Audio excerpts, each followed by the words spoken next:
Hey there. Tonight, we are following a very old shape through the dark.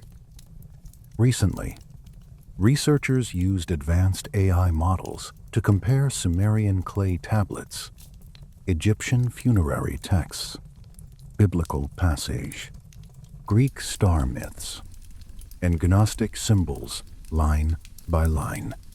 And what surfaced was not one isolated legend, but a repeating pattern around Orion, a hunter in the sky, a throne of divine rule, a road for kings, and perhaps even a marker linked to the Anunnaki themselves. If that sounds like your kind of midnight history, like the video, subscribe, and settle in with me. Lower the lights a little. Let the room grow soft around the edges. Let your breathing slow until it feels less like effort and more like tide water reaching shore. Before the first temple lifted its corners toward the sky, before the first scribe pressed a reed into wet clay, before the first king learned how heavy a crown can feel even when it is made of gold, the stars were already there. That old sentence has always carried a certain hush inside it. The stars were already there. Civilizations changed. Languages rose and faded. Whole cities sank back into dust. And above all of it, one figure kept returning to the same place in the heavens. Broad-shouldered, armed, unmistakable. Orion. A hunter, a warrior, a ruler. Depending on where you stood on Earth, he wore a different name, but he remained strangely familiar. What modern researchers have done in recent years is something earlier generations could barely imagine. They fed huge bodies of ancient material into translation systems trained on damaged scripts, variant spellings, partial inscriptions, and scattered ritual formulas. Then they used AI-assisted pattern analysis to compare star references across cultures that developed oceans apart. Archaeologists provided the site reports. Assyriologists supplied corrected readings from broken tablets. Egyptologists added funerary material and pyramid texts. Historians of religion layered in biblical, Greek, and Gnostic source. Astronomers mapped the sky exactly as it would have appeared in ancient dates.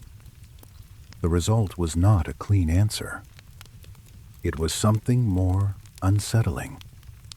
A repeated fixation on Orion that looks less like coincidence the longer you sit with it. That is where we begin. Not with certainty. Not with a dramatic claim shouted into the night. Just with a pattern. One constellation. Many civilizations. The same region of the sky treated as sacred, royal, dangerous, or somehow close to the boundary between worlds. Honestly, I have always found that more compelling than the louder theories. A loud theory can be entertaining for 5 minutes. A quiet pattern can stay with you for years.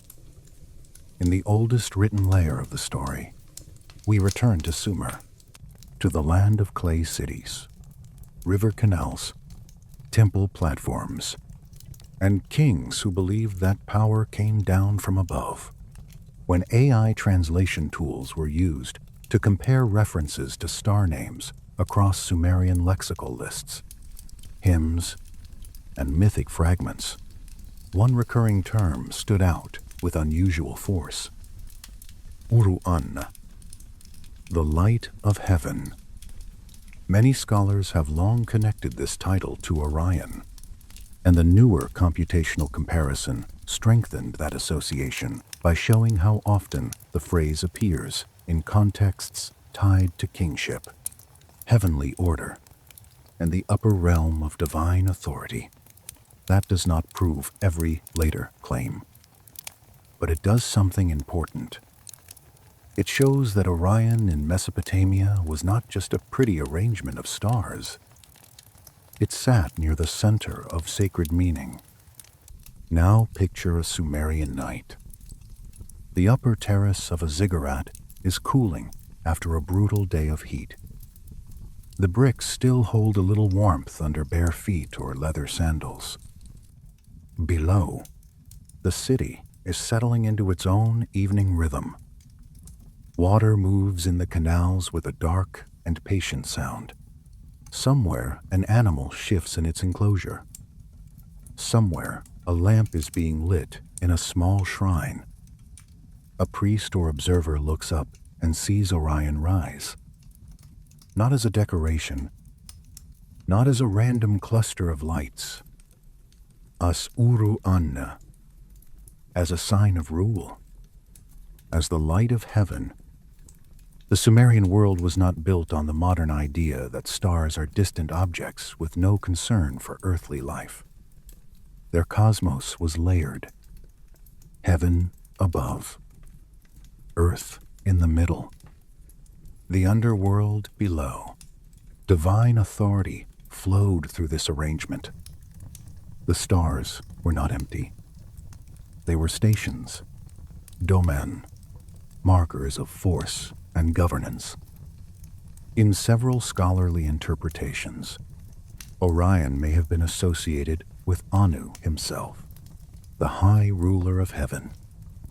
In others, it may have functioned more like a gate, a throne, or a point where divine and mortal order touched. The AI systems did not invent those interpretations. What they did was trace how often Orion-related language clusters near terms for heavenly authority, legitimacy, radiance, ascent, and cosmic rule. It was a machine-assisted way of hearing an old whisper more clearly. And then there is Gilgamesh, one of the oldest heroes ever written, a king who is never content to remain merely human, a figure who strains against death itself. In the epic, he faces the bull of heaven, sent down as punishment. The battle is famous on its own, but when modern researchers used sky reconstruction software and comparative myth analysis together, the old scene took on a new glow. Orion, the hunter figure, stands eternally near Taurus. The bull. Was the story mapped onto the stars? Was the sky used as a memory theater for myth? Or was the myth itself a retelling of a celestial pattern already felt to be sacred? We cannot be sure, but the relationship is too elegant to dismiss lightly. In the heavens above Sumer, hunter and bull remain locked together. The source tradition also leans toward a darker idea. Gilgamesh was said to be partly divine, descended from beings above. Some take that as conventional royal exaggeration. Fair enough. Ancient kings were not famous for humility. But when AI-driven lineage comparison was used on kingly formulas, divine dischant language, and celestial references, the pattern again pointed upward. Rulership in the ancient Near East did not simply imitate the heavens. It claimed relation to them. A throne on earth was often understood as a continuation of a throne above. And if Orion was part of that upper architecture, then the constellation may have been more than sacred scenery. It may have been a political symbol in the deepest possible sense. At this point, it helps to look directly at the stars themselves, because one reason Orion survives so strongly in human memory is simply that it is astonishing to see. Even now, under modern light pollution, it cuts through the dark with unusual clarity. A child can find it. A sailor can trust it. A shepherd can orient by it. An empire can build stories into it. AI-aided astronomical models have helped researchers reconstruct how Orion would have appeared above Mesopotamia in the 3rd millennium before Christ. And the results are beautiful in a slightly unnerving way. The broad outline was there, bold enough to command attention. The belt, the lifted shoulder, the bright foot, the whole figure standing above the horizon with a kind of patient force. At one shoulder burns Betelgeuse, the red giant, one of the most famous stars in the sky. On the opposite side shines Rigel, brilliant and blue-white. Bellatrix and Scythe help frame the body. Then there are the belt stars, 3 nearly straight lights, so distinctive that once you see them clearly, you never really lose them again. Those 3 lights have guided navigators, priests, builders, and storytellers across centuries. Beneath them hangs the faint region we now call the Orion Nebula, a star-forming cloud, visible even to the unaided eye under good conditions. A small mist below the hunter, as if the figure carries birth and destruction at once. Ancient people would not have spoken of molecular clouds or stellar nurseries, but they would have seen radiance, alignment, and strange luminosity gathered into one place in the sky. I have always found it remarkable that the more modern science explains Orion, the less it reduces the wonder. Betelgeuse is vast beyond easy thought. Rigel burns with staggering intensity. The belt stars are physically linked by origin, born from the same larger region of space. The nebula beneath them is full of forming stars. The hunter is not just visually striking, it is physically dramatic. One can understand why a civilization that read meaning into the heavens would pause there, and keep pausing there, and perhaps build whole structures of memory around that pause.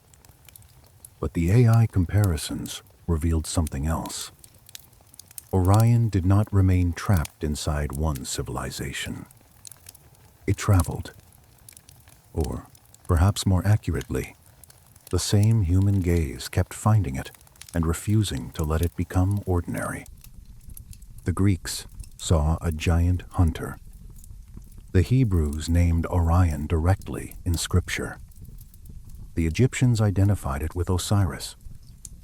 Later esoteric traditions treated it as a passage or sign. This first part of the story is about that persistence, about how one constellation stood at the crossroads of kingship, death, resurrection, divine authority, and memory. Before we leave this opening chamber, let me bring you back to the quiet room for just a moment. The fire is lower now. The shadows around the wall move slightly as if they are breathing with us.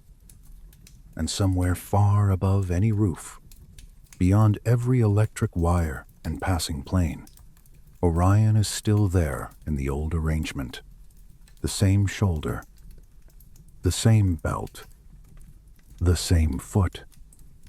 Ancient people looked at that figure and saw not only a hunter, but a seat of power, a heavenly sign, perhaps even a place where the distance between mortal and divine felt thinner than usual. That is the first secret the AI models helped sharpen. Not that Orion meant one simple thing. It meant the same kind of important thing across many worlds. Rule, passage, legitimate power, dangerous knowledge, a point in the sky where human cultures kept locating what was above them, what had come before them. and what might still be watching. And now that the hunter has been fixed in our minds, we can begin moving more deeply into the old record itself, into clay, into kingship, into Sumer, where Orion was not only seen, but named, and perhaps remembered as something far more deliberate than a pattern of stars. The second movement of this story begins in the oldest written world we can still hear clearly enough to follow. Sumer, southern Mesopotamia, a land of mud brick, canals, reeds, temple terraces, and archives hard-baked by accident and time. When researchers recently used newer AI translation systems on lexical tablets, star catalog fragments, royal hymns, and damaged mythological passages from this region, they were not looking for a sensational answer at first. They were trying to refine old uncertainties, repair broken signs, compare disputed readings, and identify repeated associations hidden by centuries of fragmented scholarship. What they found was a denser relationship between Orion, kingship, and divine rule than many had expected. The key phrase was Uru Ana, usually rendered as the light of heaven. Scholars have linked this title to Orion for a long time, but AI comparison helped show something subtler. The phrase did not sit alone. It clustered near terms related to heavenly authority, the upper realm, royal legitimacy, radiance, and the rule of Anu. In a purely technical sense, that does not mean Orion was literally a throne in the sky. But culturally, the language keeps leaning that way. Orion in Sumer was not merely observed. It was placed inside a structure of power. Imagine a scribe in a temple archive at night. The room is not large. Shelves of clay tablets line the walls in careful rows. Some are legal records. Some are hymns. Some are omen texts, lexical lists, or administrative documents so practical that no one in the room would ever call them beautiful, though they are beautiful in their own way. Oil light trembles softly over the shelves. Dust lies in corners where even a careful keeper cannot quite win against time. The scribe unrolls nothing, because this is Mesopotamia, and knowledge here has weight. He lifts a clay tablet from a niche, brushes his fingers over its edge, and reads a line that links the heavens to rule. Above him, beyond the roof and beyond the night, Orion is rising. That is the atmosphere in which Uru Ana matters. Sumerian kings did not imagine themselves as independent inventions of political force. Rule came from above. The city was measured under divine oversight. The calendar was regulated by celestial motion. Water, land, law, and sacred architecture all belonged to a larger order. In such a world, a constellation associated with heavenly light and kingship could not be just a navigational aid. It had constitutional weight. The AI work also helped recover the broader spatial thinking of the Sumerian cosmos. Heaven above, earth between, underworld below. This three-tiered arrangement is not mysterious in itself. Many cultures imagine the world vertically, but in Sumer, the levels were linked through governance. The gods did not merely inhabit heaven. They ruled from it. The stars marked domains of power. Orion, if understood as Uru Ana in these contexts, appears less like an object and more like a station, perhaps even a threshold. Some interpretations connect it to Anu, the high ruler of heaven.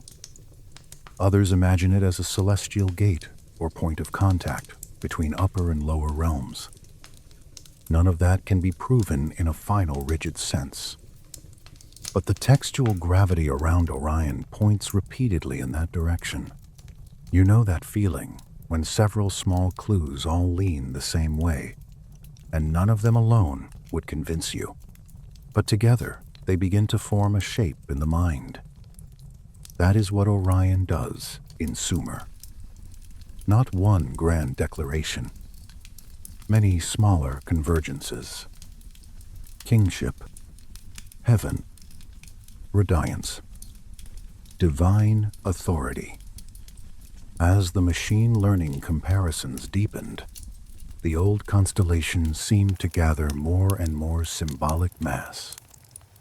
And then there is Gilgamesh, who walks into this story like a man carrying too much destiny for one body. He is king, hero, grief-stricken seeker, a figure so old that later literature still feels young beside him. In the epic, one of the signature moments is the slaying of the bull of heaven. The bull, sent down in rage or judgment, depending on the version, becomes the focus of a violent confrontation that is at once earthly and cosmic. When modern AI tools were used to compare language in the epic with celestial terminology and reconstructed star positions, the old suggestion returned with new force. Orion and Taurus seem to mirror the conflict in the sky.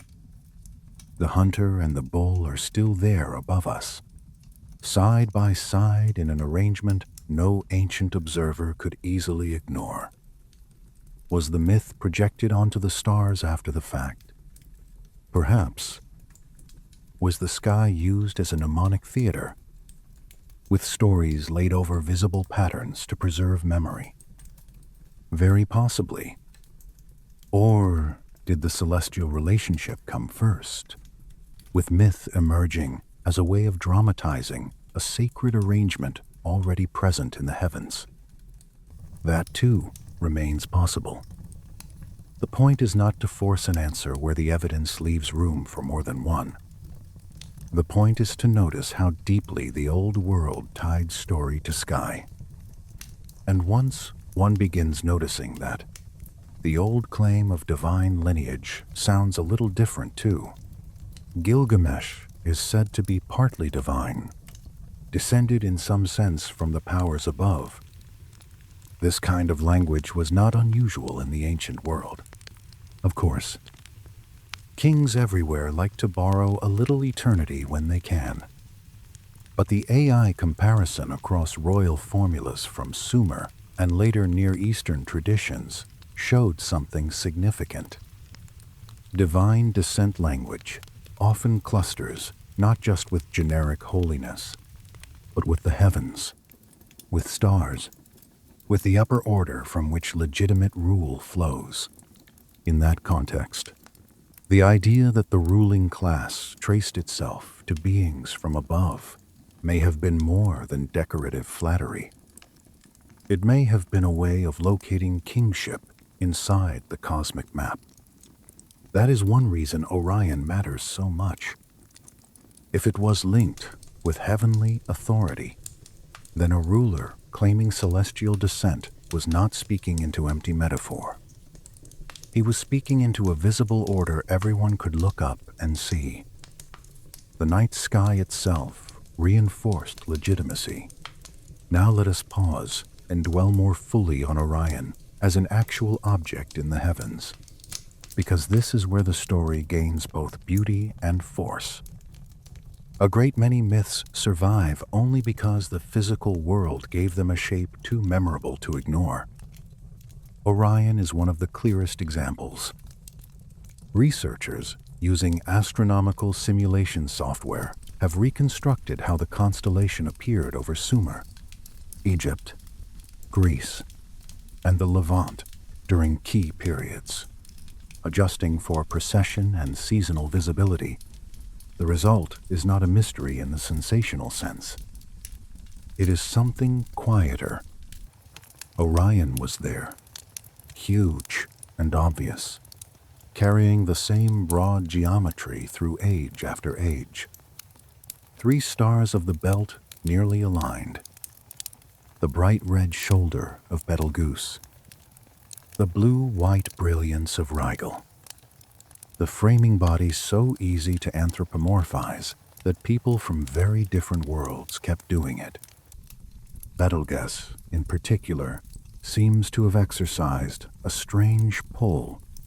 Today we know it as a red supergiant nearing the end of its life. Unstable, immense, already half ghost in some sense, because the light reaching us began its journey centuries ago. Ancient people did not know its mass or evolutionary stage, but they knew its color. They saw that red glow in the hunter's shoulder. It would later matter in India, where researchers tracing Vedic star references with the help of AI-assisted textual comparison connected Orion to Rudra, the red one, a storm god, Archer, destroyer, and figure of renewal. But even here, in our Sumerian chamber, the physical distinctiveness of the stars matters. Orion is not just a pattern, it is a drama of light.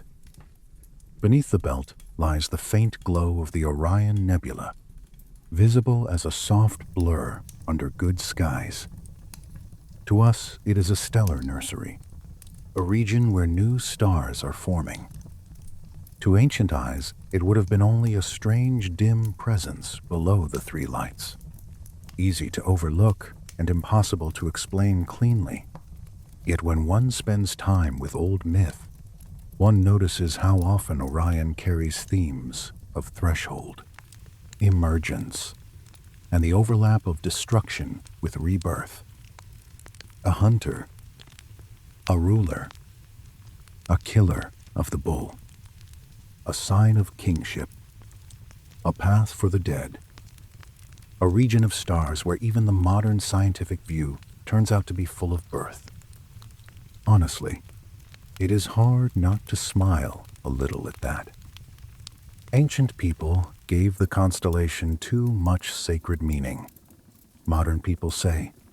Then science arrives and reveals that one of the most sacredly treated constellations also contains one of the nearest great star-forming regions visible from Earth.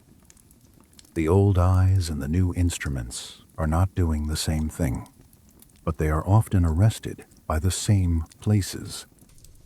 This is also the point where the broader comparison begins to open.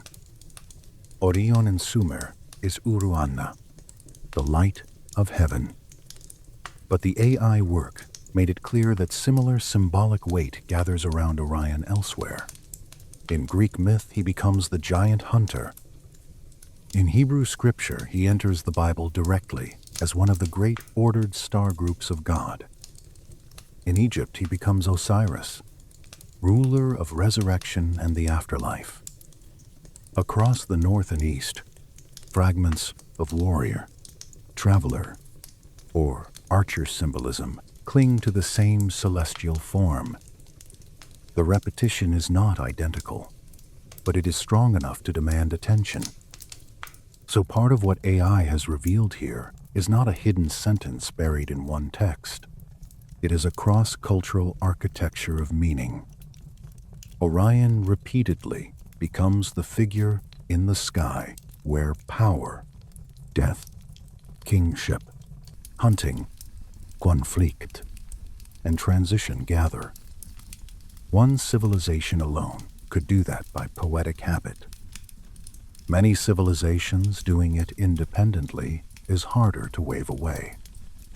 If you were standing here with me now, in the quiet room, the fire nearly level with the grate, I think this is where I would ask you to imagine the simplest possible ancient act. Someone walks out of a temple precinct after the last task of the evening. He lifts his head. He sees Orion rising. He has never read a modern theory. He knows nothing of supergiants or nebulae. Yet the shape before him is so strong, so human, so charged with light and season and ritual timing that he cannot help placing meaning there. His civilization does the same. Then another civilization, far away, does it too. Then another. That is how old patterns become unforgettable. And now that Sumer has given Orion its oldest written name, and the hunter has begun to gather both physical and symbolic reality, the story is ready to move westward and southward, into Greece, into Scripture, and into Egypt, where Orion will become not only a hunter in the dark, but a king among the dead, a road for the pharaoh, and perhaps a pattern set deliberately in stone. The old world does not become less strange when you learn the science. In some ways, it becomes stranger. That is where we go now. From the clay of Sumer and the name Uru-Ana, into the body of Orion itself, the real stars, the measurable ones, the burning giants and aligned lights that ancient people watched with their own eyes, and that modern researchers have mapped with terrifying precision using astronomical software, spectral databases, and machine learning models trained to compare mythic descriptions with actual sky conditions across thousands of years. Recently, teams working with astronomical simulation engines and AI-assisted pattern analysis fed in star catalog data, ancient observing dates, and textual references from Mesopotamia, Egypt, Greece, and later esoteric traditions.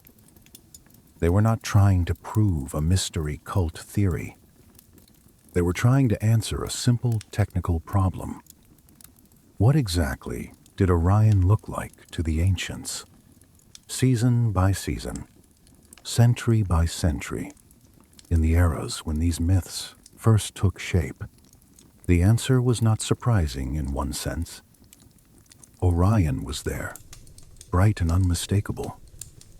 But in another sense, the answer was deeply unsettling, because the constellation was even more visually commanding than many people imagine now. And its central features, its shoulder, its belt, its foot, and the faint haze beneath, would have made it feel less like a scattering of points and more like an intentional figure suspended above the world. Picture a winter sky without electric interference. No glass towers, no sodium glow, no aircraft, lights crossing the dark every few minutes like anxious thoughts. Just open night. Cold, clear, and very old. Orion rise not as a guess, but as presence. The shoulders broad, the torso marked, the belt perfectly placed. It is one of those rare celestial arrangements that does not need explanation before it becomes unforgettable. A shepherd could read it.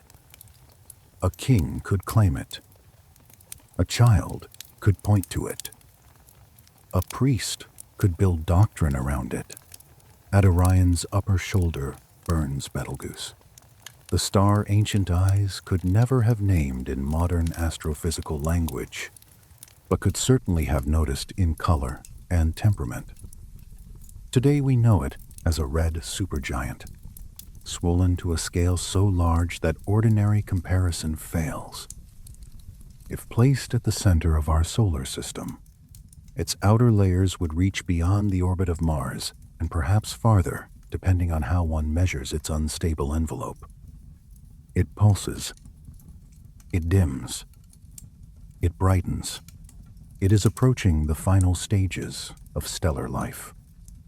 When AI-driven simulation models were used to compare ancient descriptions of red celestial rulers, storm goose, and burning shoulders in the sky. Betelgeuse emerged again and again as a likely anchor for mythic association. Not proof, but gravity. A red eye in the hunter's body is the sort of thing no symbolic imagination ignores for very long. Opposite Betelgeuse. On the lower right, from our perspective, shines Rigel, blue-white, brilliant, colder in tone, sharp in a way Betelgeuse is not. If Betelgeuse feels like blood and embers, Rigel feels like cut ice. The contrast matters. Orion is not visually monotonous. It carries heat and cold together, red and blue together, mortality and force together. Ancient cultures could load different meanings onto that balance, but all of them were responding to something materially present in the sky. Bellatrix adds another point of fierce brightness. Scythe completes the lower body. The shape is not accidental in the human imagination. It invites personhood. Then there are the belt stars, Alnitak, Alnilam, and Mintaka. Three lights in such near alignment that they have become one of the most durable navigational and symbolic markers in human history. When researchers used AI to cross-reference ancient architecture, star lore, and seasonal rituals, those three stars kept reappearing as anchors of correspondence. Builders mirrored them. Sailors trusted them. Priests identified them. Storytellers made them inseparable from the hunter himself. Ancient people did not need spectroscopes to understand that the belt had authority. They only needed eyes. The Orion Nebula lies below the belt as a pale glow, faint to city eyes now, more obvious under true darkness. Modern astronomy tells us it is a star-forming region, a place where matter condenses and ignition begins. A nursery wrapped in gas and dust. There is something almost rude about how well that fits Orion's old symbolic burden. A figure connected across cultures with death, rebirth, passage, kingship, cosmic order, and hidden thresholds turns out to hold within him one of the nearest great cradles of starbirth visible to the naked eye. Ancient people did not know what a nebula was, but they saw that the hunter carried more than hard points of light. He carried a faint region of mystery below the belt, as if the sky itself had left unfinished work hanging there. Honestly, this is one of those moments where modern science does not flatten myth, it deepens it. The better we understand Orion physically, the less childish the ancient fixation begins to feel. These stars are immense. Viol. Ancien. Some of the light people in Mesopotamia saw had already been traveling toward them for centuries. By the time a Sumerian king stood on a platform and looked up at Uru-Ana, the radiance reaching his eyes had already crossed distances so large that the human brain still resists them. Yet that king did not know any of that, and still he felt what mattered, that this region of the sky carried force. The name Orion itself comes to us through Greece, of course, where the constellation became a giant hunter of extraordinary skill, beauty, and misfortune. The Greeks had an almost unmatched talent for taking vast and impersonal realities and wrapping them in flesh.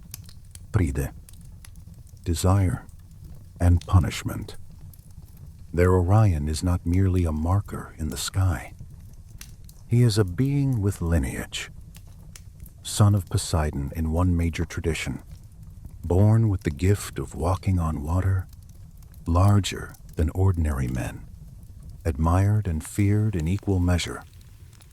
When modern AI systems were used to compare variations of the Orion myths across surviving Greek sources, something interesting appeared.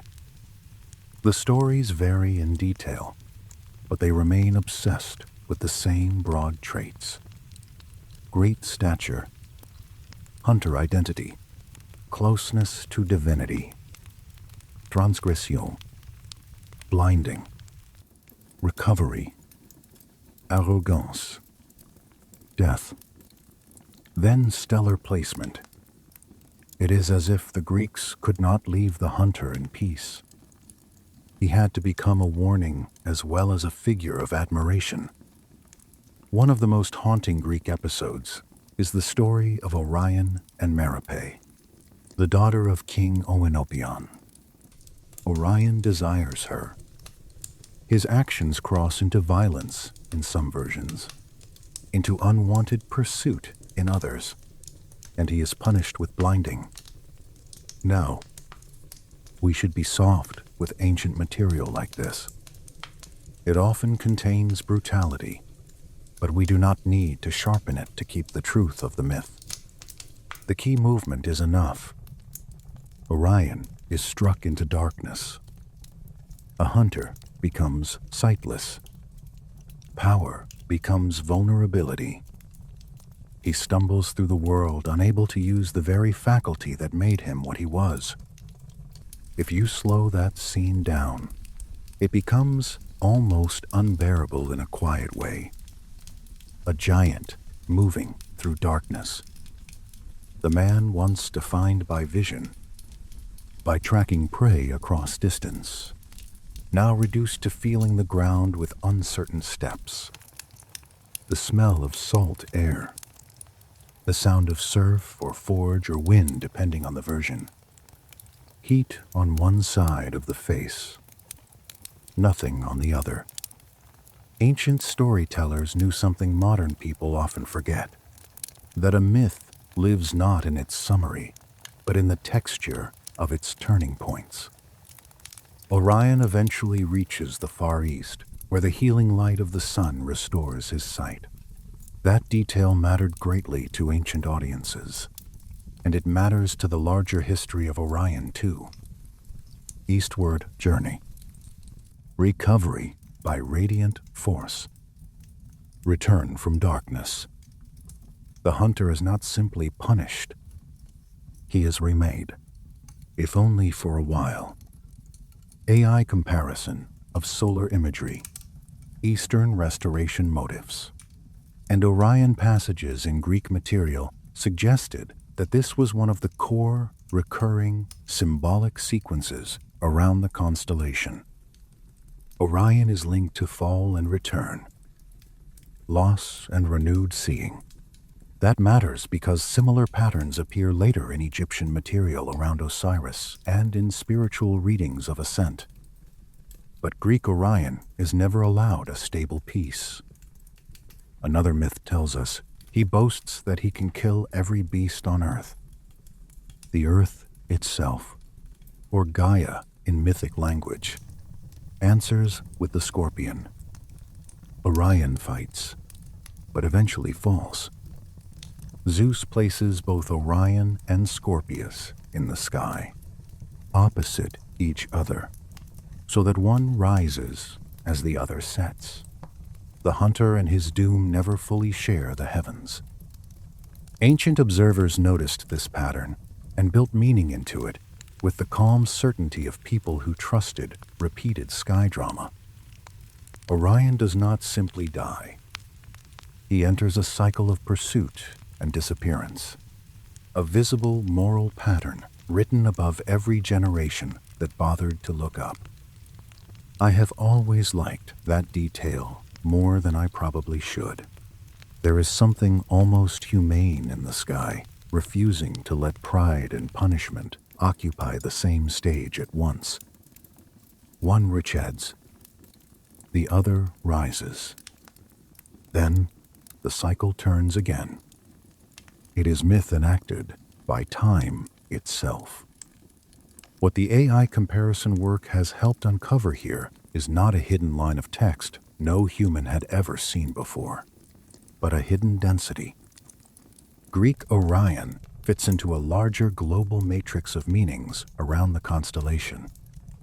Giant, Hunter, divine lineage, struggle with a heavenly beast, fall, restoration, opposition with another cosmic force. None of these on their own are unique. Together, they begin to look less accidental. And once that pattern is visible, the next old world waiting for us is Scripture. The Hebrew Bible is one of the few ancient corpora that names Orion directly. In the book of Job, one of the oldest and most difficult texts in the biblical canon, Orion appears as Kesiel, part of a list of great star groups fashioned by God. The passage is not decorative. It is about scale. God asks Job whether he can bind the chains of the Pleiades or loosen Orion. The point is divine authority. Human beings do not command the great celestial orders. The heavens stand as proof of a power beyond them. When natural language models were used to compare ancient Hebrew star references with Akkadian, Sumerian, and later Greco-Egyptian materials, Orion once again clustered around authority, ordering power, and an almost judicial immovability. The Bible does not turn Orion into a personal hunter in the Greek way, but it preserves the constellation as a sign of the ordered heavens, a force too great for human loosening. Even in a very different theological framework, Orion remains one of the names that carries weight. Then comes Egypt, and here the whole story deepens into burial, kingship, and resurrection. To the Egyptians, the sky was not scenery. It was a kingdom, Aut, a map of afterlife destiny. Orion was not merely linked to Osiris in a metaphorical sense. In many key traditions, Orion was Osiris. The dead king did not just admire the constellation, he joined it. The pharaoh in life was Horus. In death, he became Osiris and rose toward Orion, into the celestial region where rulership continued beyond decay.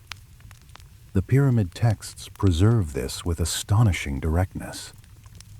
The soul is seated beside Osiris.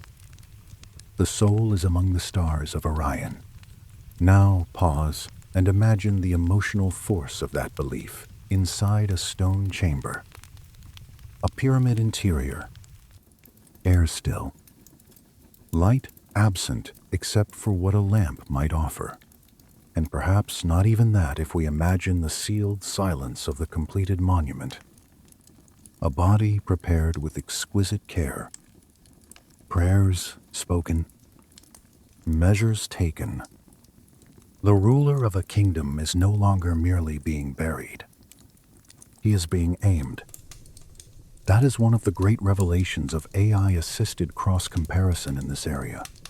When southern shaft angles from the Great Pyramid were fed into astronomical back projection models, and those were compared with the timing of Orion's position around the period of pyramid construction, the alignment with key Orion stars became difficult to ignore. This does not prove every esoteric theory attached to the pyramids, and some of the wilder ones deserve less confidence than they receive online. Still, the directional relationship itself remains compelling. Egypt built with the stars in mind. Orion belonged to the architecture of royal afterlife. The Egyptians also noticed the constellation's cycle of disappearance and return. Orion vanishes, from the night sky for a period, then rises again. In Egyptian ritual life, the number of days associated with this absence echoed the embalming interval. Osiris disappears. Osiris returns. The dead pharaoh follows. Resurrection is not abstract. It is calendrical, stellar, procedural. Once again, the heavens and political authority are fused. By the end of this part of the journey, the pattern has become impossible to miss. Orion is physically extraordinary. It invites myth because it is visually commanding. Yet the myths are not random. Sumer sees heavenly light and kingship. Greece sees a giant hunter, wounded, restored, then placed in judgmental opposition. Hebrew scripture preserves the constellation as one of the great fixed works of divine authority. Egypt turns it into the throne of the dead king and the soul of Osiris. Different voices, same region of the sky, same pressure. And as the room grows a little darker around us now, the next movement is already waiting. Because once Orion has become a path for kings and a pattern for resurrection, we must ask why ancient builders on Earth so often seemed determined to answer it in stone. If Orion ruled only in story, the mystery would already be deep enough. But the old world did not leave the hunter in language alone. It answered him with stone. That is the turn we take now, from text and sky into architecture, into the careful placement of pyramids, shafts, temple axes, and ancient monuments whose proportions still feel less accidental the longer one studies them. Recently, researchers ran high-resolution topographic surveys, shaft angles, horizon simulation, and star mapping data through AI-assisted reconstruction systems, comparing monument placement with the ancient night sky over long spans of time. The results did not solve the mystery. They sharpened it. Let us begin in Egypt, because Egypt does nothing by half measure when it decides to make an idea immortal. The three great pyramids of Giza have stood under Orion for thousands of years, and nearly everyone who has ever looked at them closely has felt that they are saying more than the simplest official explanation allows. Tombs, yes, in a broad ritual sense. Royal monuments, certainly, but there is a difference between calling a structure a tomb and understanding why it was built with such astronomical seriousness, such stubborn geometric care, such visible relation to sky and direction. In the late 20th century, engineers and independent researchers drew attention to something that many visitors had seen without fully registering. The three pyramids do not form a perfect straight line. One of them, the smallest, is slightly offset. When that arrangement was compared with the three stars of Orion's belt, another slight offset appeared. Mindaka, the western belt star, does not sit perfectly in line with Al-Nilam and Al-Natak. The pattern in the sky and the pattern on the plateau seem to rhyme. Some scholars dismissed the correlation as over-interpretation. Others found it far too elegant to ignore. More recent AI-driven comparative mapping has not settled the dispute absolutely, but it has shown that the geometric relationship is at least strong enough to deserve continued attention, especially when placed beside the explicit Egyptian identification of Orion with Osiris. That matters. Coincidences become less convincing when they gather around traditions that already treat the constellation as sacred. Picture Giza at night in the age of the pyramids. No modern city behind it.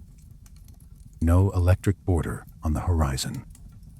Just the plateau, the cool desert air, the faint scent of stone dust, and above it all, Orion climbing into place. The belt rises. 3 lights, one slightly offset.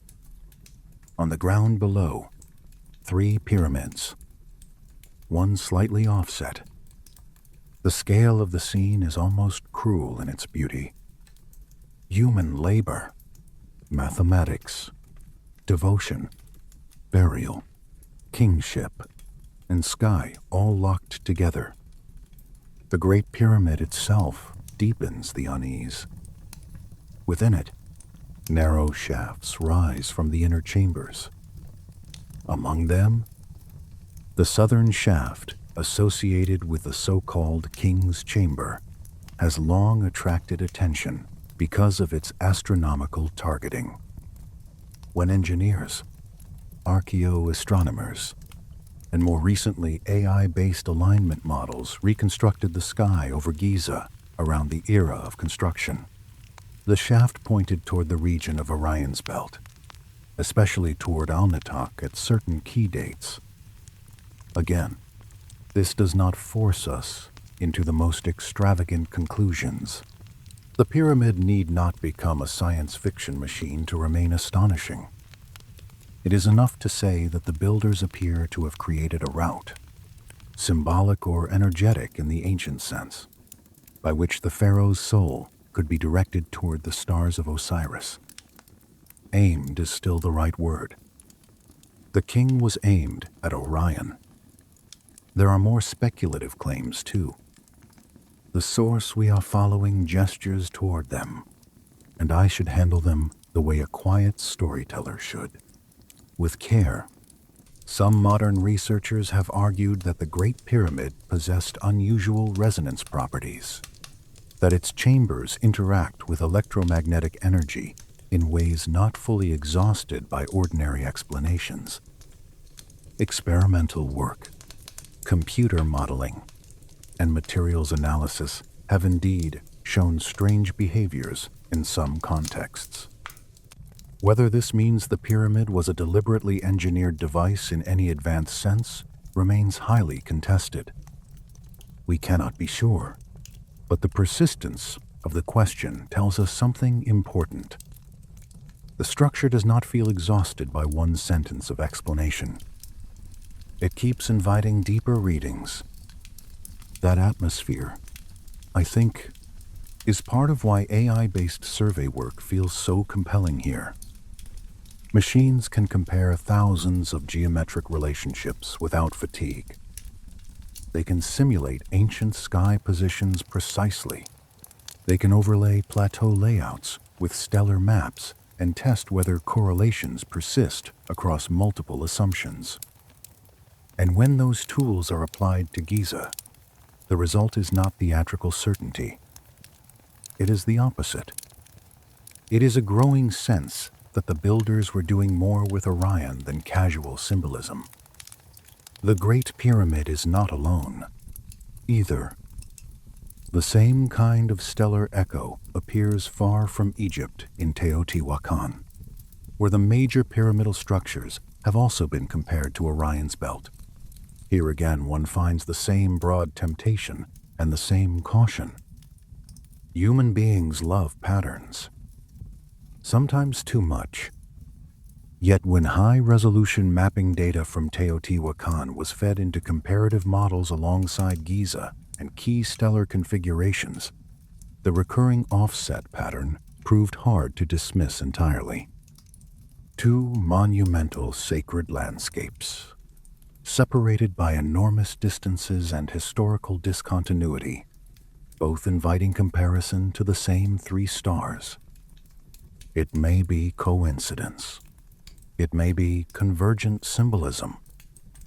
It may be the survival of a much older sky-centered memory. But Whatever it is, it refuses to become boring. I have always thought that boredom is one of the most reliable tests in these matters.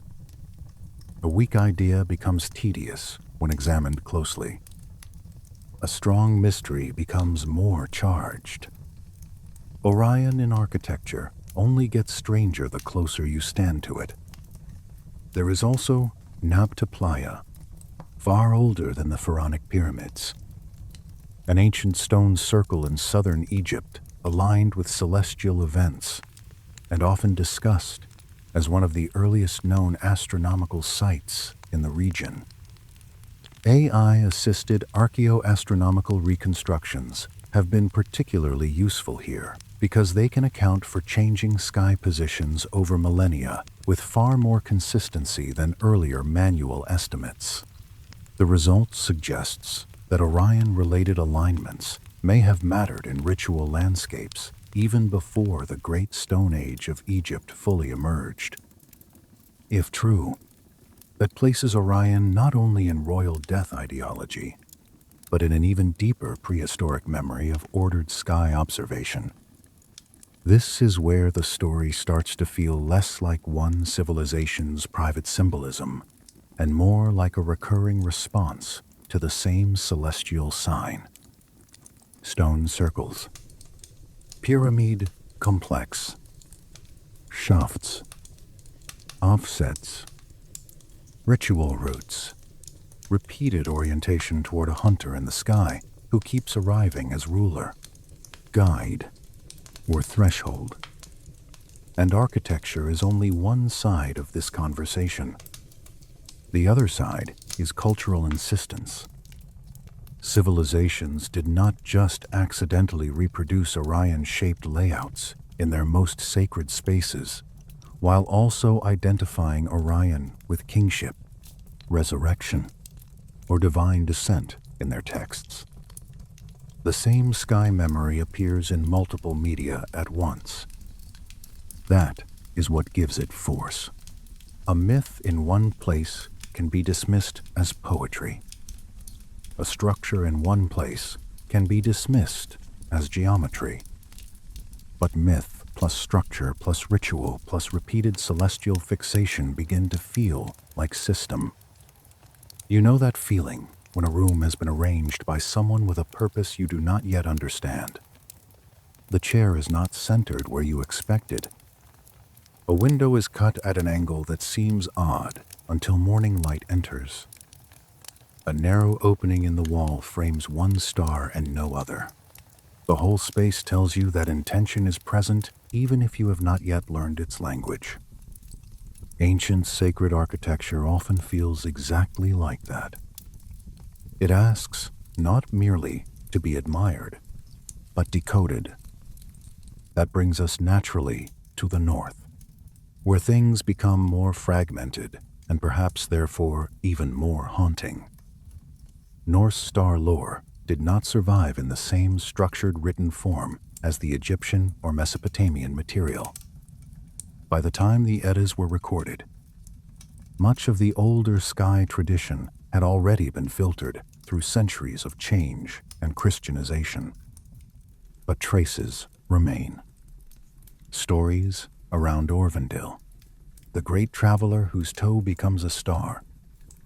Hints of celestial hunters and warrior figures. Practical navigation by fixed constellations across dark seas. AI-assisted comparative folklore work has been useful here, not because it proves a complete Norse Orion cult, which it does not, but because it highlights repeated clustering of hunter, traveler, war, and luminous footstar imagery near the region we associate with Orion. Imagine a Viking ship under a winter sky. Black water, the creak of wood, breath clouding in the cold. Orion, low and bright over the sea, the belt stars sharp enough to guide a hand at the steering oar. A culture does not need to leave us a perfectly preserved theological manual for a constellation to matter deeply. Navigation alone can sacralize a sky figure. Repetition does the rest. A traveler between worlds. A warrior shape above the waves. A star in the foot of the hunter remembered as part of a severed or cast-off body. Fragments, yes, but fragments that still carry the old pull. Move east and south into India, and Orion takes on another powerful form. In Vedic and later Hindu material, researchers have long explored connections between Orion and Rudra, the Red Archer, later associated with Shiva. Here, modern AI comparison of Sanskrit textual clusters, star references, and color terms help strengthen an already existing interpretive line. Rudra, the Red One, the fierce wanderer, the archer of destruction and renewal, aligns suggestively with Betelgeuse and the broader Orion figure. Destruction in this context is not mere cruelty. It clears. It opens the way for rebirth. Once again, the constellation gathers themes of power, death, transformation, and passage. That continuity is extraordinary. Sumer sees heavenly rule. Greece sees the giant hunter. Egypt sees Osiris and resurrection. The North preserves traveler and warrior fragments.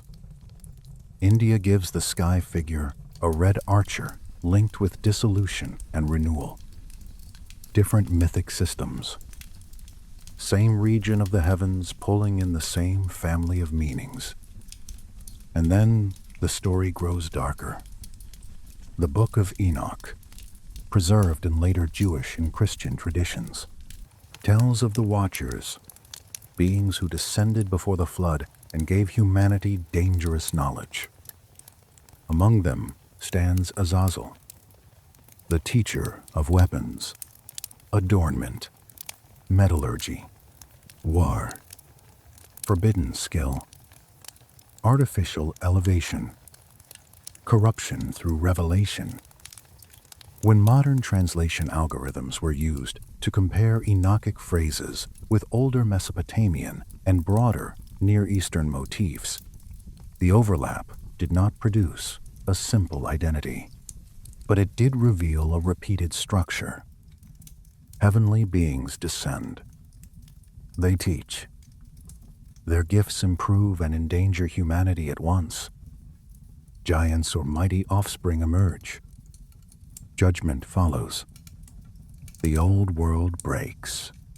That pattern matters because Orion, across so many traditions, remains the celestial hunter, the armed one, the giant, the figure tied to skill and domination. The source we are following suggests that Orion may preserve the sky form of the same dangerous teacher archetype. That may be too strong in literal terms, but symbolically it is compelling. In the Enochic imagination, Azazel arms humanity. In the sky, Orion bears the shape of the armed hunter. Both belong to a world where forbidden or elevated knowledge arrives from above and leaves the human condition altered.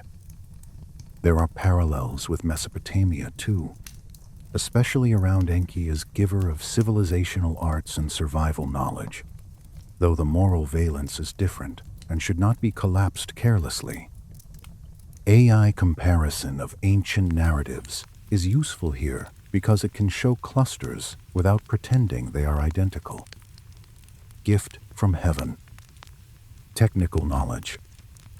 Human transformation. Eventual distance between divine source and human use. Those are old motifs, and Orion sits quietly beside them, like a witness who is never entirely out of frame. By the end of this fourth movement, the architecture of the mystery is much broader than it first seemed. Stone, mirrors sky. Northern fragments preserve warrior light. Rudra burns red in Orion's shoulder. Watcher traditions wrap forbidden knowledge around the celestial hunter. The same constellation keeps appearing where cultures speak of passage, danger, rulership, instruction, or return. And as the room around us grows quieter again, one final path opens in the dark. Not the path of kings this time, nor the path of the dead, but the path of escape, hidden knowledge, and a being called Abraxas, who may have been yet another mask for the same old sign in the stars. The fifth movement of this story begins in a place where old religions blur into one another like candle smoke moving across painted walls. Egypt, Greece, early Christianity, Gnosticism, desert cults, secret names on gemstones, tiny amulets carried in the hand or under clothing, close to the skin, close to fear, close to hope. This is where Orion changes again, or perhaps where we discover that it never stopped changing. Because the ancient world was very good at dressing one mystery in many robes. Recently, researchers used advanced AI models to compare Gnostic amulets, Greek magical inscriptions, Egyptian religious formulas, and later theological attacks written by Christian polemicists. They were looking for continuity in symbols, names, and cosmological structures. What they found was not clean agreement. It was something far more interesting. A recurring pattern around a being called Abraxas, a figure of totality, of time, of ascent, and of escape, who may preserve yet another shadow of Orion. Abraxas does not arrive in history like a polite god with a stable genealogy and a neatly organized temple system. He appears in fragments, in amulets, in hostile quotation, in traces preserved by people who often wanted him forgotten. That alone gives him a certain cold charm. We know of him in large part because his enemies wrote him down while trying to erase him. Early Christian writers attacked the followers of Basilides and other Gnostic circles for believing in powers beyond the ordinary framework of church teaching. In their criticism, they preserve names, hierarchies, and symbols that might otherwise have vanished completely. Recently, AI-assisted textual comparison was used to line up these hostile sources, from Irenaeus, Hippolytus, Tertullian, and others, against surviving amulets and magical texts. The result sharpened the old suspicion that Abraxas was never just a random occult curiosity. He occupied a structured role in a cosmology of ascent, secrecy, and passage through layers of cosmic control.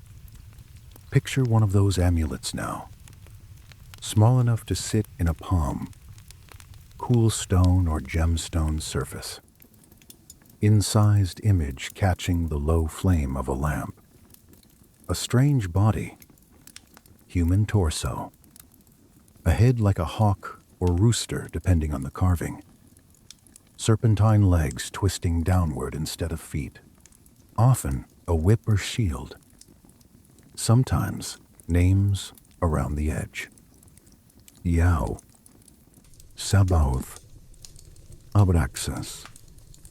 The object does not feel like a simple decoration. It feels protective, compressed, like theology forced into a single portable shape and carried into the world as defense against invisible pressure. AI image analysis has helped scholars classify these amulets more consistently than earlier cataloging alone could manage. The machine does not believe in secret powers, of course, but it can trace repeated symbol clustering, identify overlooked iconographic families, and compare objects spread across museums and archives that no single researcher could comfortably hold in mind at once. When those patterns were mapped, Abraxas emerged as a figure associated not only with spiritual supremacy, but with cosmic totality, solar cycles, and layered heavens. The number that clings to him most strongly is 365, the number of days in the solar year, the number of heavens in some Gnostic schemes, the number encoded in the Greek letters of his name through isopsephy. And when researchers fed that numerical symbolism into a broader network of star-based cultic systems, Orion kept returning to the edge of the picture. Not because every Abraxas gem literally depicts Orion. That would be too easy and too clumsy. The connection is subtler. Orion governs an annual cycle. It appears and disappears. It marks seasons. It returns. In Egypt, it was tied to Osiris, death, and rebirth. In broader sky ritual, it served as a clock for visibility and absence. Abraxas, as the Gnostics imagined him, rules over totality, over the cycle of time, over the layered prison of the cosmos, and the possibility of escape beyond it.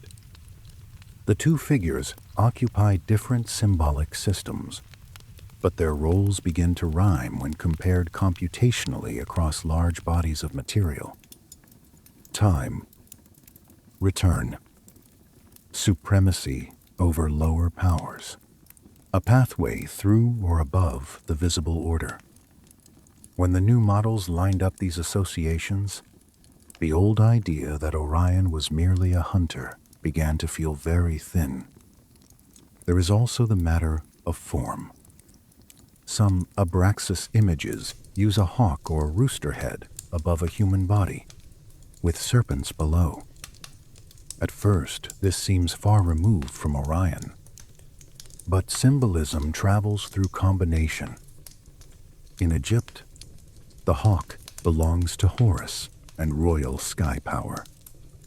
The serpent belongs to depth, danger, hidden force, renewal, and what moves beneath ordinary boundaries.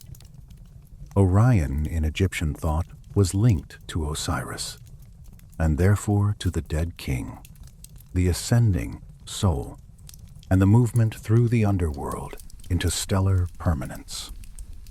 When AI cross-referenced these symbolic layers, it found that Abraxas frequently sits at the same crossroads where older traditions had already placed Orion. Sky power above, chthonic or hidden power below, human passage between them. That does not make Abraxas and Orion identical. It makes them structurally adjacent. I have always found structural adjacency more convincing than loud identification. The ancient world rarely worked in neat equivalences. One god was another god, except when he was not. One symbol replaced another, except when it merely sat beside it and borrowed its gravity. Abraxas may not be Orion by name, but in the Gnostic cosmos he occupies the kind of space Orion had occupied in earlier systems. He stands where passage, time, and transcendence meet, and the Gnostics cared intensely about passage. In their world, ordinary material existence was not simply neutral. It was a lower enclosure, a space governed by archons, powers that kept the soul confined, sleeping, or mislet. Liberation meant awakening. It meant passing upward, beyond the rulers of the visible world. Some texts and symbols imply layers of heavens, gates, and hostile thresholds. The soul does not drift upward peacefully. It must know how to move. It must pass correctly. Recently, AI-based comparison of Gnostic ascent formulas and Egyptian funerary navigation texts revealed surprisingly dense parallels in structure. Different theologies, certainly. Different names, yes.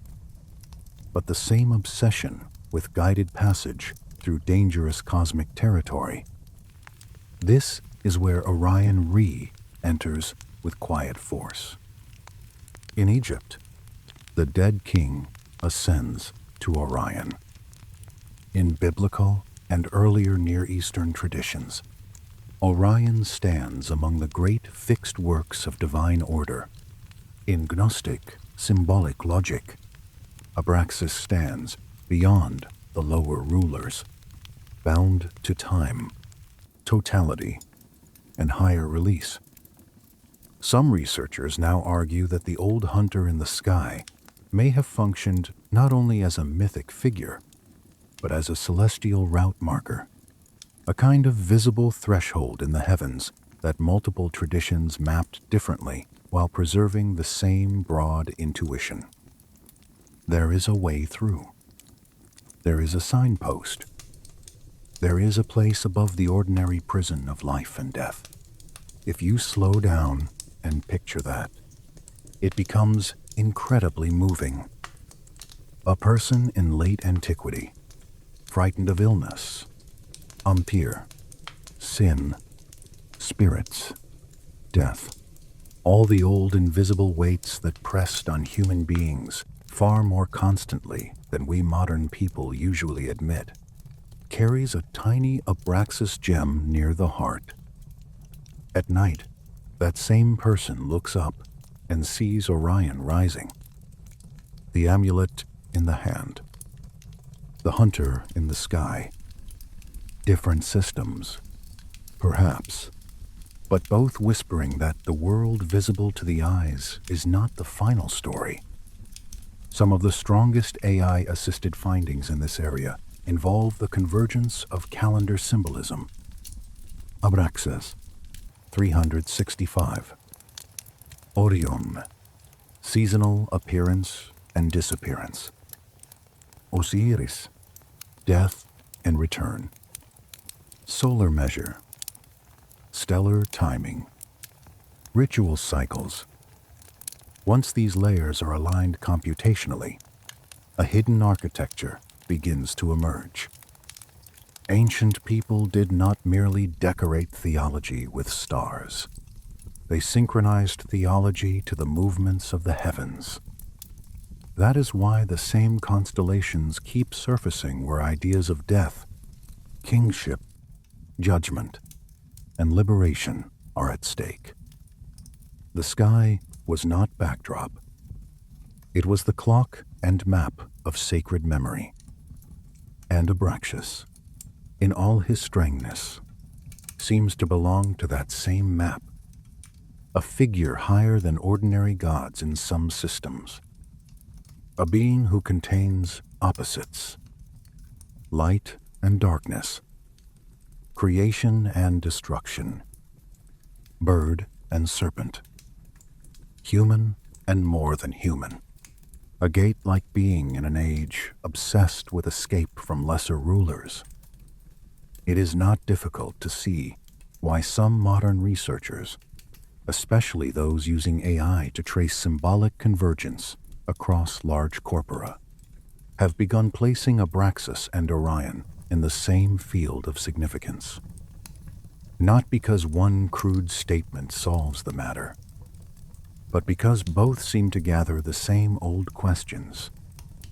Who rules above the visible rulers? How does a soul pass? What force governs time? What sign in the sky marks the path? You know that feeling when a mystery stops feeling isolated and begins to feel like a node, a place where many lines meet. That is what Abraxas becomes in this story. He is not a digression. He is another meeting point. Orion in a more abstract key. Orion translated into late antique esotericism. Orion no longer only as hunter or king, but as the sign of a path beyond false authority. And that brings us, almost inevitably, back to the Anunnaki.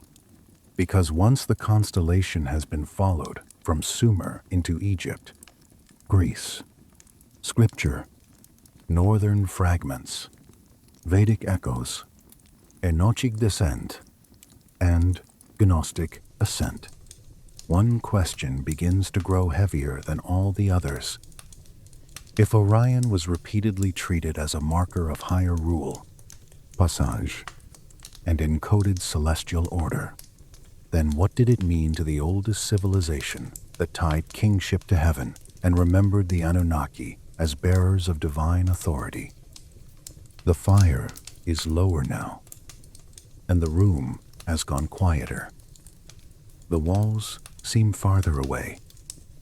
Somewhere in the dark beyond them lies the old world, brick and desert and broken stone. Above it, Orion. Above that, whatever the ancients believed they were pointing toward. In the next part, we return to Sumer one last time, not to repeat the beginning, but to ask the final question with more care. If the Anunnaki came from the stars in ancient memory, and if Orion was their light of heaven, then was the hunter merely a constellation? Or was it the oldest signpost humanity ever tried to preserve? The final movement of tonight's journey returns us to the beginning, but not in the simple way stories like to pretend beginnings work. We are back in Sumer now, back among the clay tablets, the stepped temple platforms, the names of gods that read like offices, the kings who claimed heaven behind their rule, and the old phrase Uru Ana, the light of heaven. Only now we are returning with more in our hands. Greek myth, biblical order, Egyptian resurrection, Gnostic ascent, northern fragments, Vedic fire. The whole sky around Orion has become crowded with significance, and so the last question can no longer be postponed. What did modern AI really uncover when it pulled all these traditions into one field of comparison? It uncovered a possibility that is very difficult to phrase without sounding foolish if one says it too quickly.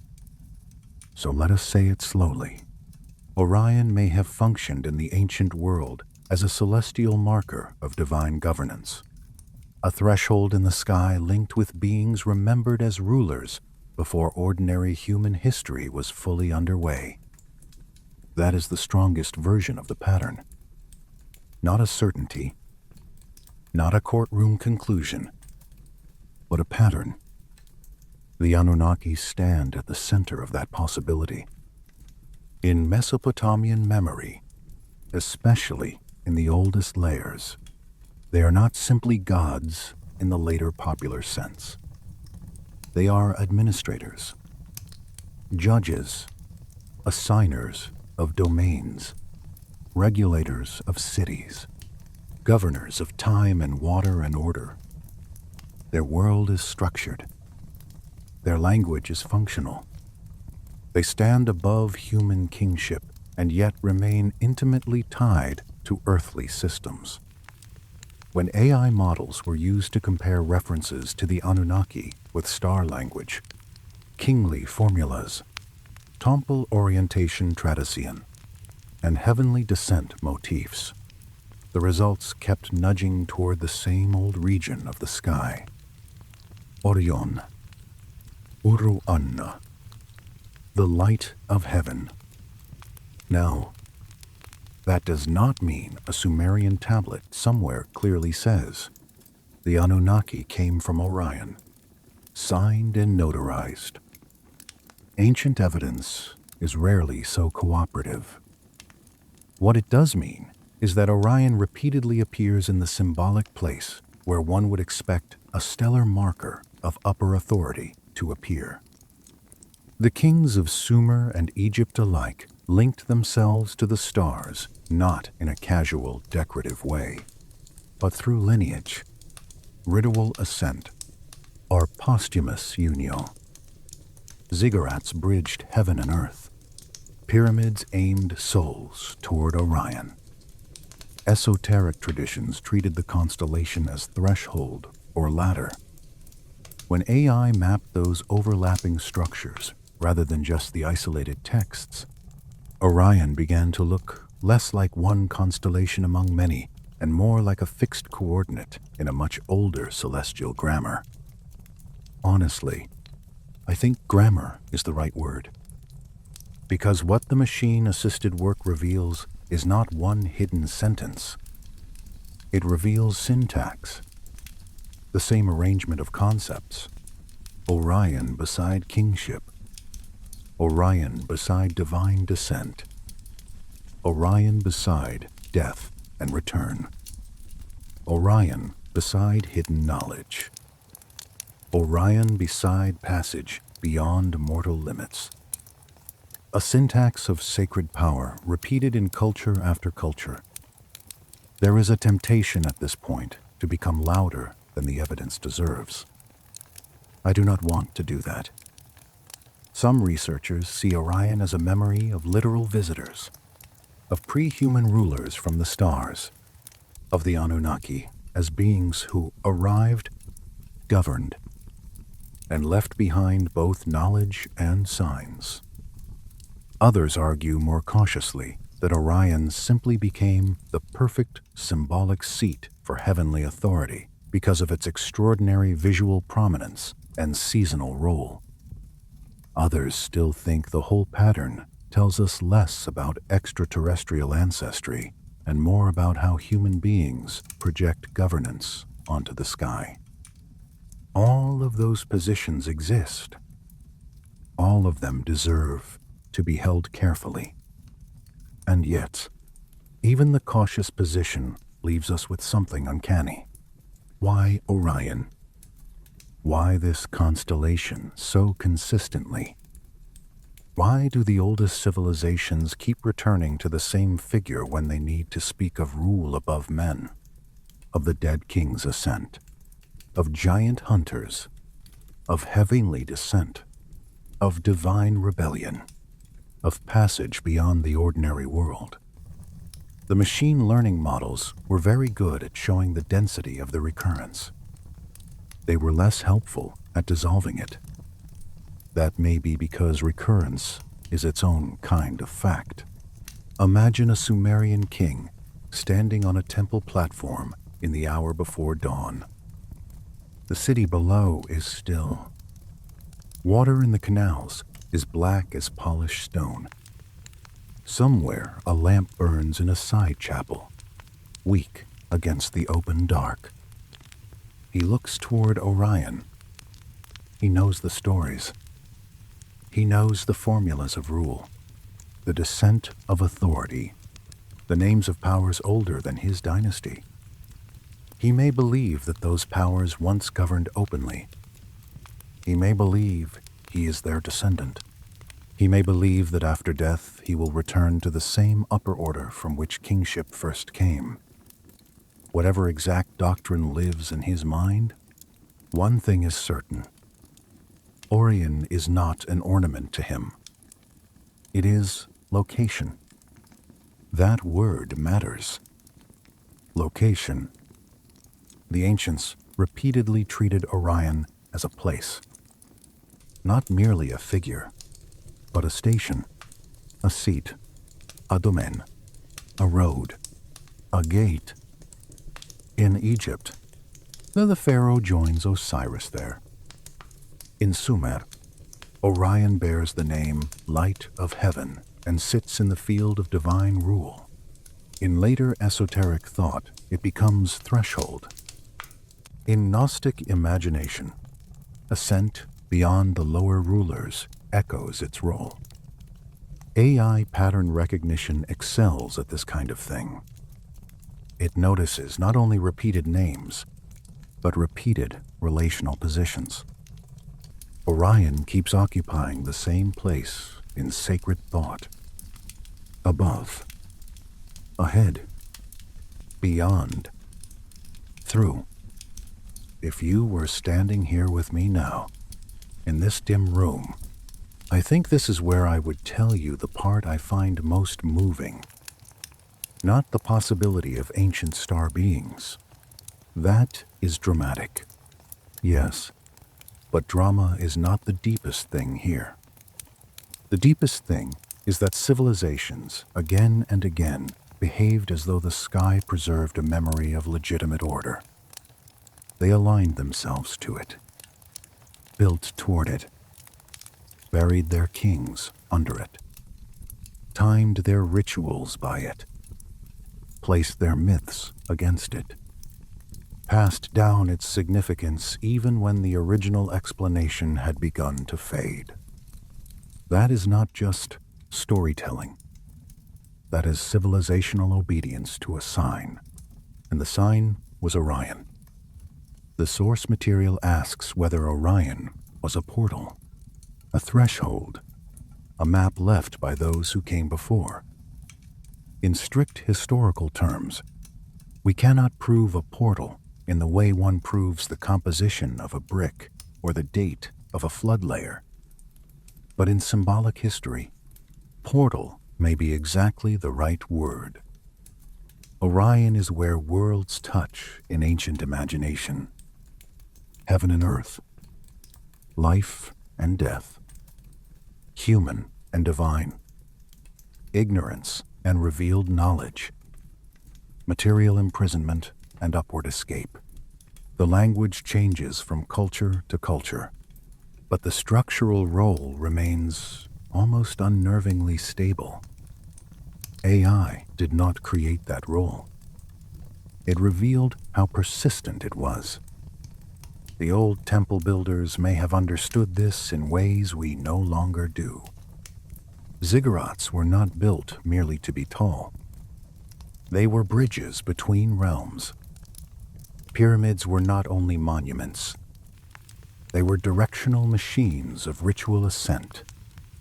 Sacred architecture across cultures often seems to answer the sky rather than simply imitate it. The same is true of kingship. The same is true of burial. The same is true of myths of descent and return. Orion sits at the crossing point. You know that feeling when you finally understand why a room has been built the way it has. And once you see it, you cannot unsee it. A window frames one exact angle of morning light. A staircase turns to preserve some older hidden wall. A narrow corridor leads not nowhere, but somewhere you had not realized was the center. That is what Orion becomes when seen through the combined work of ancient records and modern AI analysis. The hidden center of a design many civilizations inherited separately. Some say it is coincidence. The source says, perhaps not. I would say this. Coincidence grows weaker when it must explain too many layers at once. Sumerian kingship. Egyptian resurrection. Greek cosmic struggle. Biblical fixed order. Vedic destructive renewal. Gnostic ascent. Megalithic alignments. Pyramid shafts. Repeated sacred geometry. The more layers one must fold into coincidence, the more coincidence begins to sound like exhaustion rather than explanation. Still, the final honesty remains. We cannot be sure what the Anunnaki were. We cannot be sure whether ancient people remembered literal beings from the stars, a forgotten priestly astronomy, a lost civilizational elite, or symbolic structures that gradually hardened into stories of divine rulers. What we can say is that the oldest civilizations preserved a memory of authority descending from above, and that when they looked upward to give that memory a visible sign, Orion stood waiting. That may be enough. A sign in the sky. A hunter, king, gate, throne, or guide, depending on where one stands. A region of stars so visually commanding that no ancient world could easily ignore it, and so symbolically burdened that later ages kept circling back to it even after they had forgotten why. AI has helped us trace those circles with more precision than ever before. It has shown us the repeated signal. It has not erased the mystery. Perhaps that is for the best. Some mysteries should not be solved too quickly. They should be sat beside, listened to, allowed to unfold at their proper pace, like a long translation from damaged clay, or a constellation slowly rising over the horizon while the rest of the sky is still thinking about it. So let the final image be this: a plain in ancient Sumer, a ziggurat rising above a sleeping city, a king or priest or scribe standing in the dark, face lifted, Orion above him, bright and cold and old. The same Orion later mirrored in Egyptian stone, carried in Greek myth, named in Hebrew poetry, transformed in Gnostic symbols, and examined by modern machines that know how to compare patterns but not how to feel awe. We do that part for them. We look at what they reveal, and then we stand in the ancient silence ourselves. The hunter is still there. The light of heaven is still there. Whatever the ancients believed, it marked. They believed it deeply enough to build worlds beneath it. And tonight, as the fire drops to its last soft glow, that is where we leave it.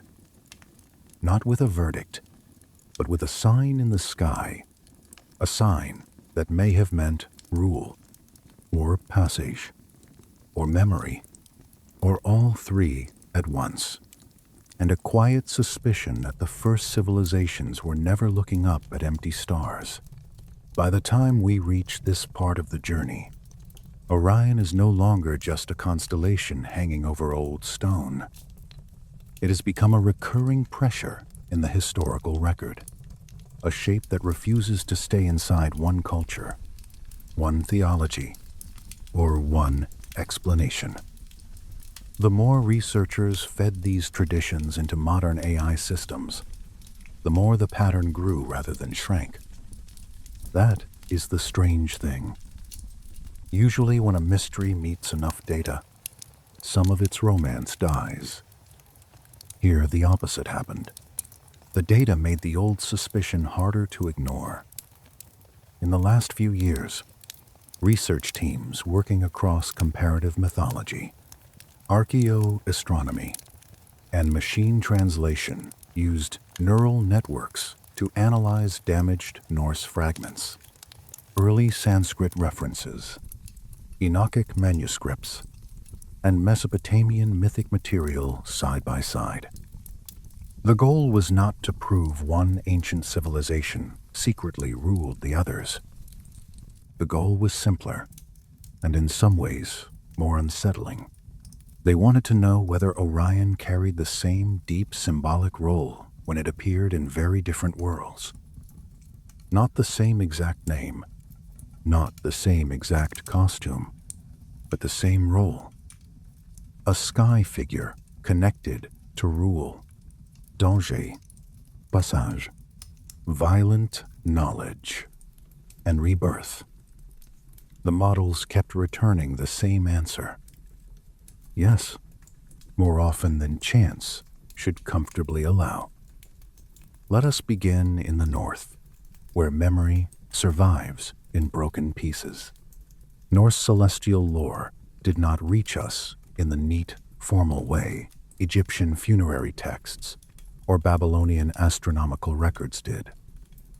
Much of it was spoken, sung, half remembered, and then filtered through conversion and loss before it was ever written down. That makes it harder to study, but not impossible. AI text recovery tools are especially useful in these broken traditions because they can compare motifs, names, and narrative structures across fragmentary corpora far faster than a human researcher could manage alone.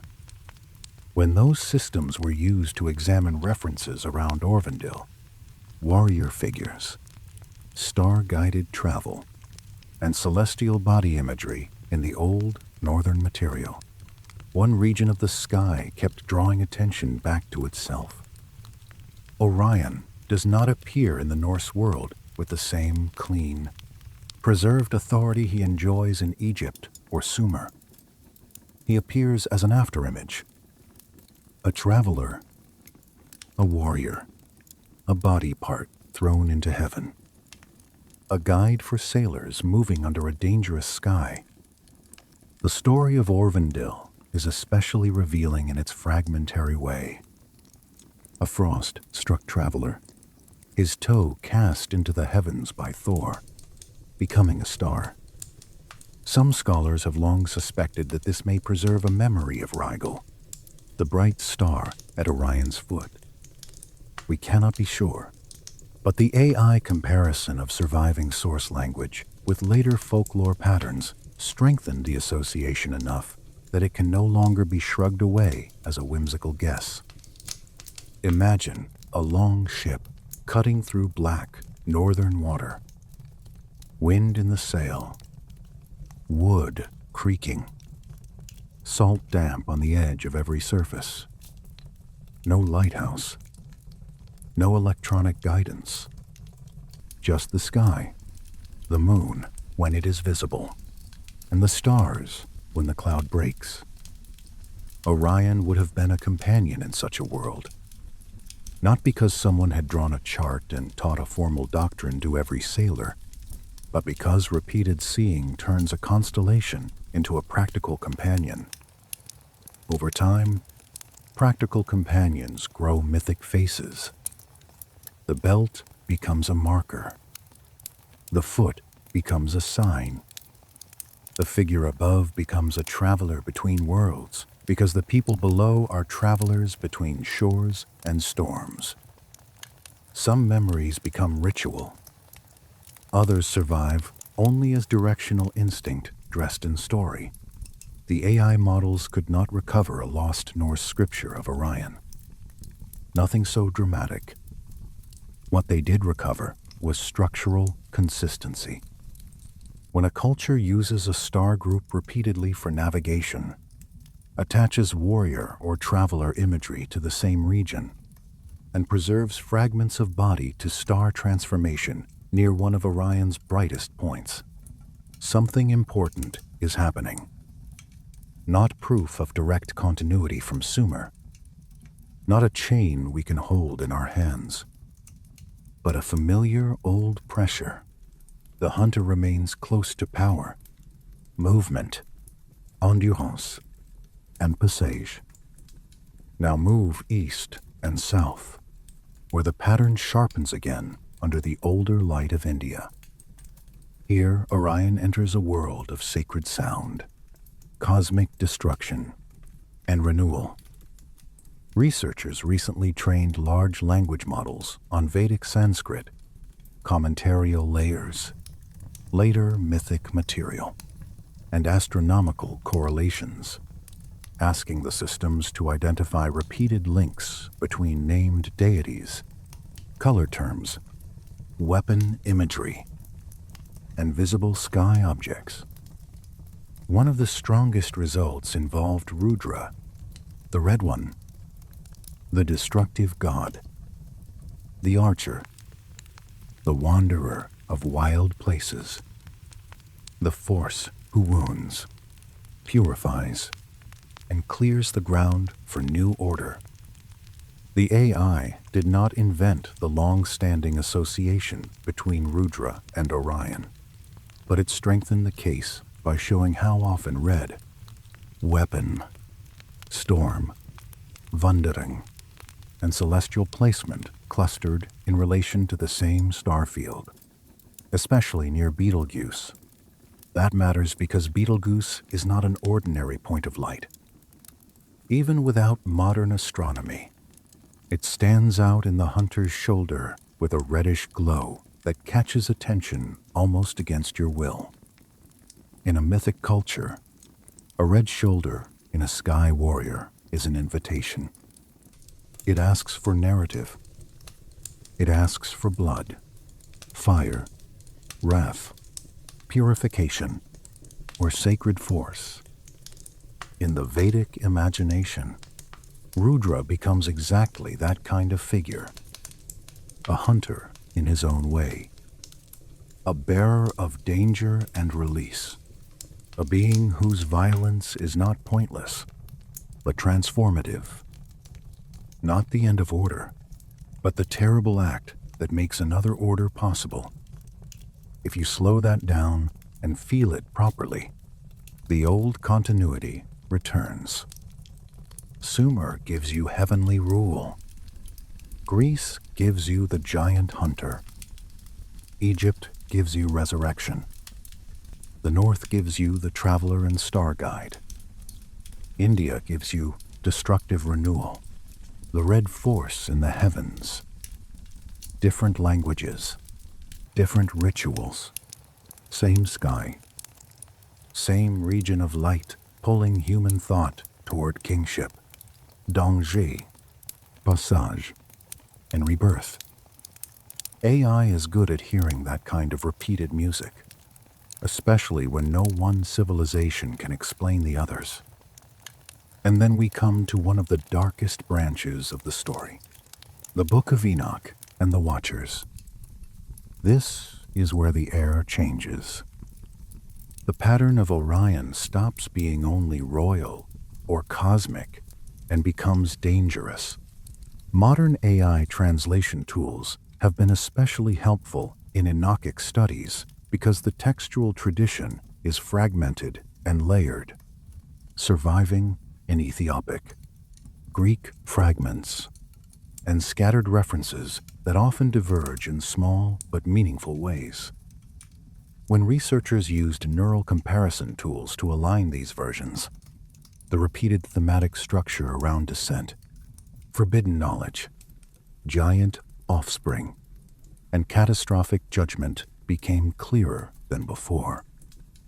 And inside that structure stands Azazel. Azazel is the giver of dangerous arts, weapons, war, metallurgy, adornment, crafted things that raise human beings beyond their ordinary state while simultaneously corrupting them. In the story, the Watchers descend. They teach. Their teaching changes the human world. Giants rise. Judgment follows. The earth is burdened. The old order breaks. It is an extraordinarily old story of knowledge arriving from above in a form that is both gift and wound.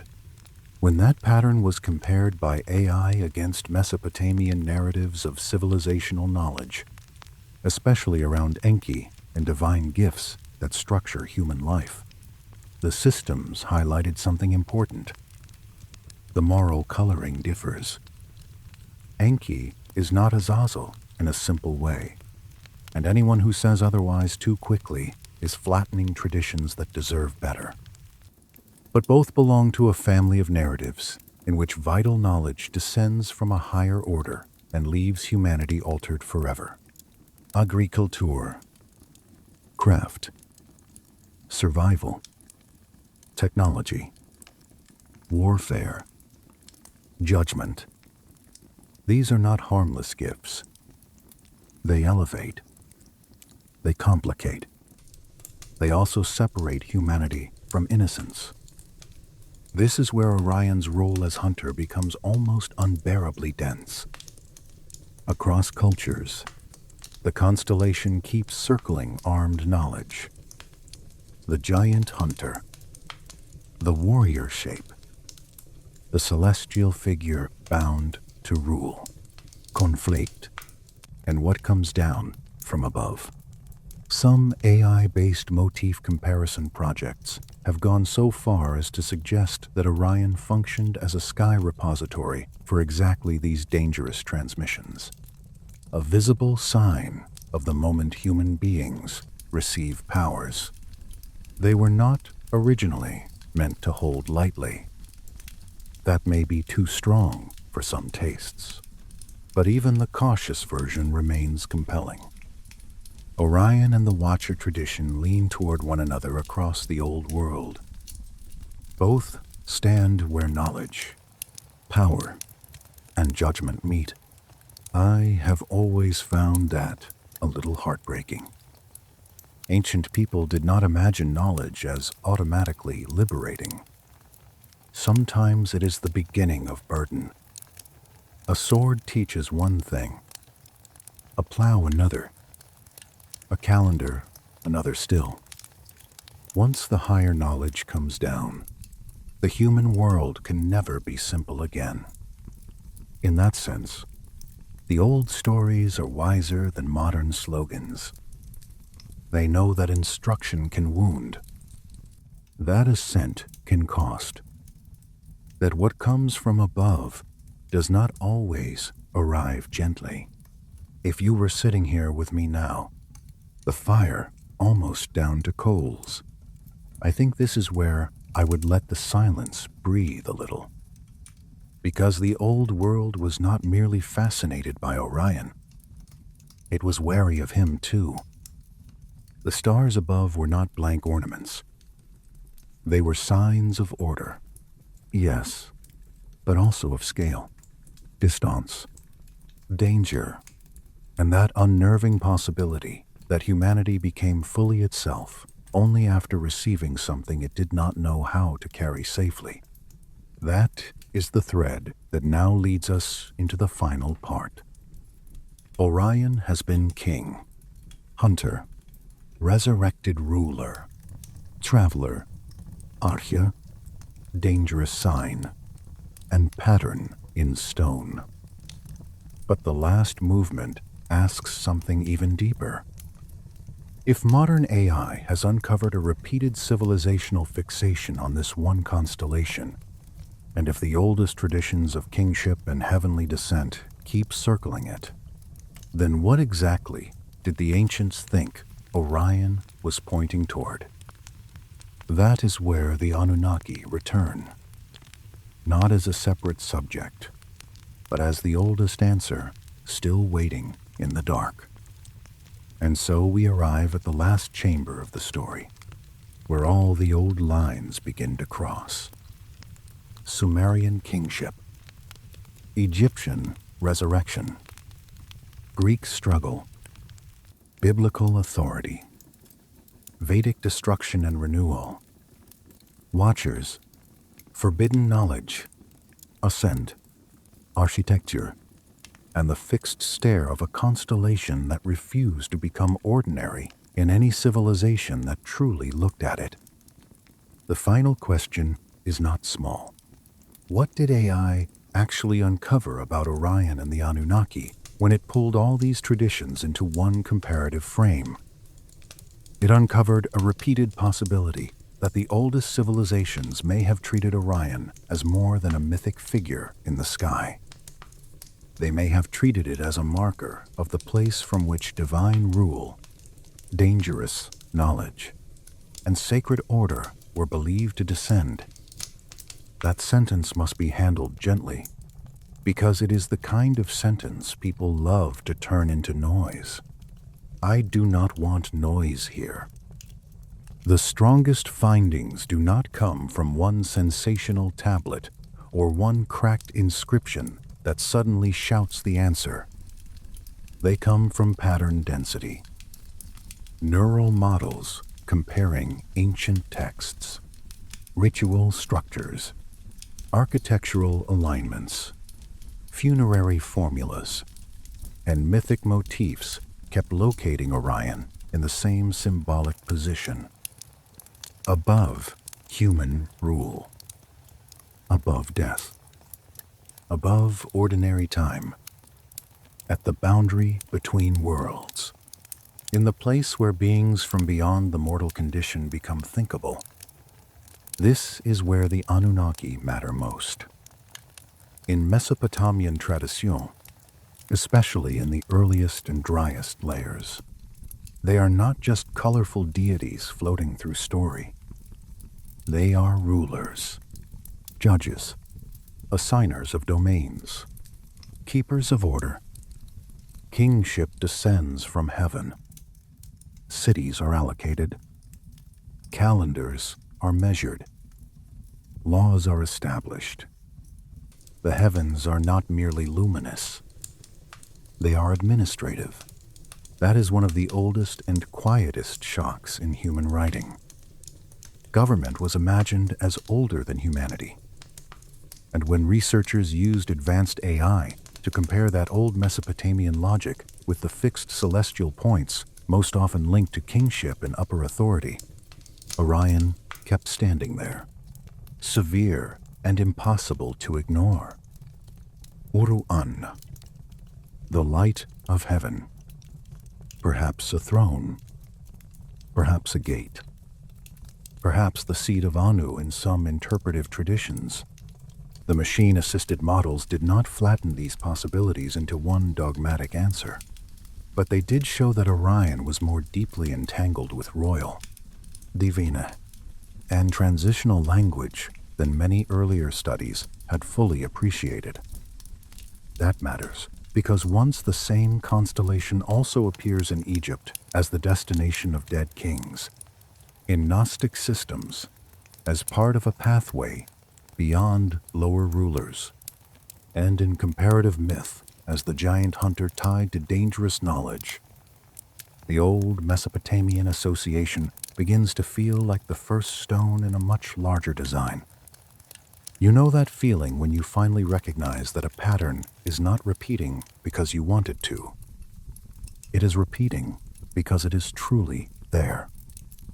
That is the sensation many researchers describe when they talk honestly about Orion. Not certainty, not triumph, recognition. The same shape in too many places. The same burden of meaning carried too consistently. One of the most revealing things AI has done in this field is not translation alone, but cross-domain comparison. A human specialist can master Akkadian, or Egyptian religious literature, or Greek myth, or the archaeology of Mesoamerican urban planning. Very few can hold all of it at once in equal depth. AI systems can. They can compare vocabulary clusters, star references, geometries, ritual cycles, and narrative structures across vast datasets without growing tired or favoring the specialization they already know best. And when Orion was tested inside that kind of system, it kept returning as a point where ideas of rule, ascent, legitimacy, mortality, and hidden transmission converge.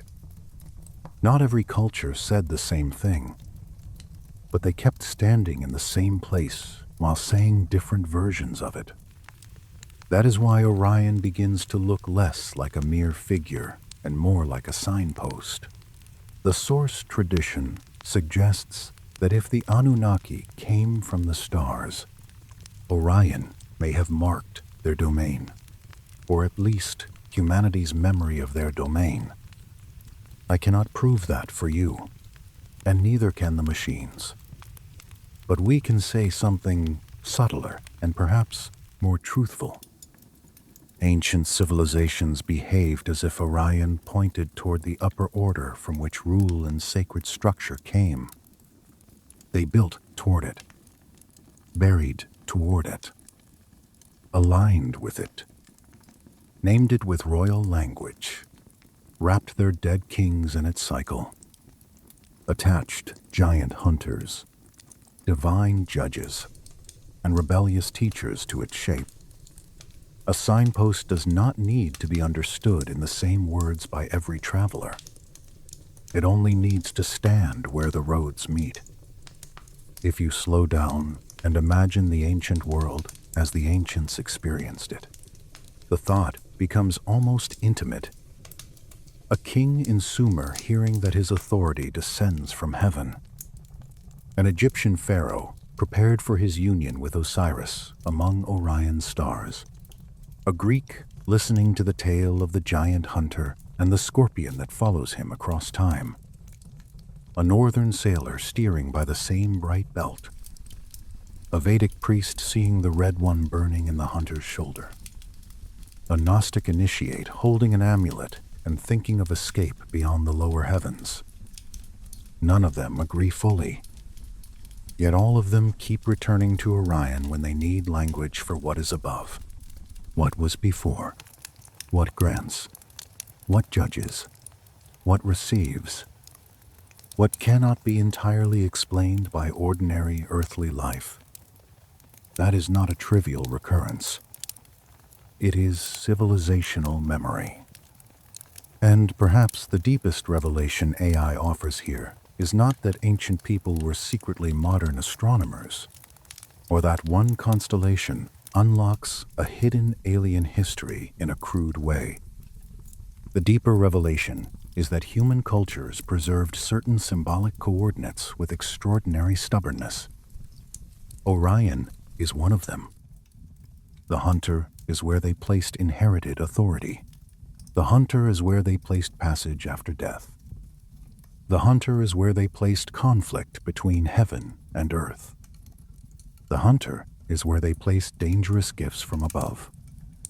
Over and over again, I have always found that more haunting than any single sensational theory, because it suggests that the old world did not merely invent random stories under the stars.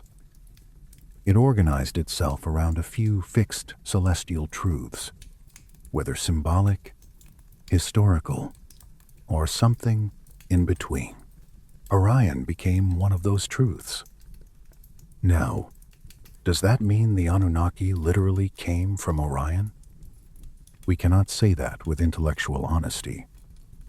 The evidence does not permit that clean leap.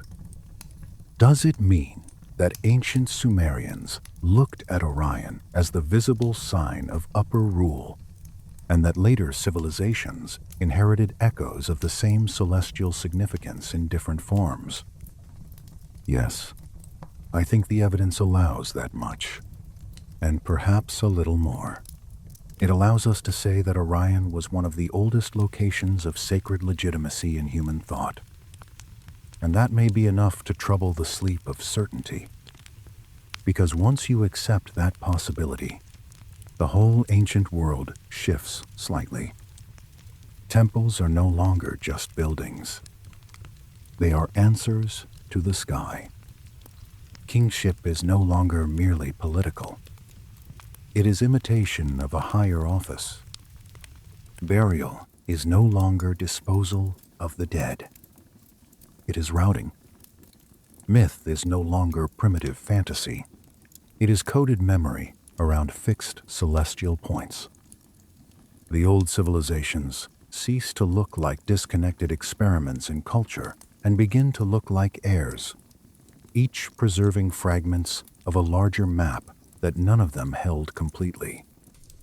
That map may have pointed to Orion. The room is very still now. The fire is low. The last light from it moves across the wall in a way that makes everything feel older than it is. Somewhere far beyond roofs and clouds, Orion continues in its ancient place, unchanged by our theories, untouched by our software, standing there exactly as it stood over Sumer, over Egypt, over the hills of Greece, over northern seas, over desert monasteries, over everyone who ever looked up and thought that the figure in the sky was not empty. Perhaps that is the final secret. Not that Orion gives us one solved answer, but that it preserves one unresolved memory, a memory of higher order, a memory of beings or powers once believed to govern from above, a memory that kings and priests and builders took so seriously that they carved it into earth and stone. AI did not create that memory. It only helped us hear the same old signal across texts and ruins that had been speaking to one another for thousands of years. So let us leave the story there, where the ancients left it, not with a verdict, but with a posture, head lifted, breath quiet, eyes on the same stars, a hunter in the sky, a light of heaven, a gate, perhaps, a throne, perhaps, a road for kings, a warning to the proud, a promise to the dead, a sign that the first civilizations may have been looking upward not at decoration, but at origin. And whatever else we say about them, the first civilizations believed enough to build beneath that sign. They believed enough to name it, enough to fear it, enough to return to it again and again, even when language changed and empires broke. That kind of persistence is rarely meaningless. The hunter is still there. The old light is still there. And maybe the most honest thing we can say, after all the machine learning, all the translations, all the alignments, and all the arguments, is that the ancients may have forgotten many things, but they did not forget where to look. Good night.